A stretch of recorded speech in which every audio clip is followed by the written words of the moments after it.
This is Bradgate Park in Leicester, a site that's had humans on it since the Upper Paleolithic period. The area became a deer park sometime after the Norman invasion, and Bradgate was owned by the Ferrers family, and in 1427 Elizabeth Ferrers married Edward Grey, and in 1445 the estate passed to Edward and Elizabeth. Their son John married Elizabeth Woodville, and the couple had two sons. John was killed in the War of the Roses, and Elizabeth went on to marry Edward IV.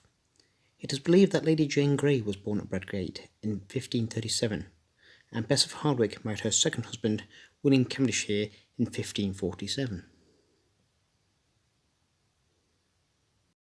This alabaster tomb in the former chapel is that of Henry Grey and his wife Anne. Henry was the son of Jane's uncle, who was created Baron Grey by James I, who also returned the Bradgate estate to him after the lands had been confiscated during the time of Jane's execution. Henry's grandson becomes the second Baron, and later was created Earl of Stamford in 1628. During the Civil War, the Earl was on the side of the parliamentarians, although he didn't play much part in the war. His son Thomas, however, was appointed Commander-in-Chief of the forces in the Midland counties for the Parliament cause. His signature appears second on Charles I's death warrant, one higher than Cromwell's himself. In 1655, he spent a few months in prison for a plot to remove Cromwell after he had lost faith in him.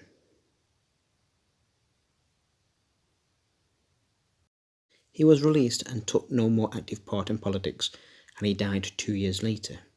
His father, the Earl, declares for Charles II in 1659 and is arrested, but is released with the restoration of the monarchy the next year. When the first Earl dies in 1673, his grandson becomes the next Earl, who was also arrested for rebelling against James II. He too was released and found a bit of favour during the reign of William III. The house fell into ruin after the fourth Earl stopped using it in favour of one of his other estates, and nearby villages actually took some of the stone to build their own houses. The folly here is named Old John, and legend says it sits on the site of a windmill, and in 1786 there was a huge bonfire on the hill for a coming-of-age party for the fifth Earl's eldest son. The bonfire was said to have gotten out of control and set fire to the windmill, and the miller, John, was killed. The fifth Earl made the monument in his honour and even added the arch to give it the appearance of a tanker to show he was fond of drink, although the estate records show it was actually built in 1784.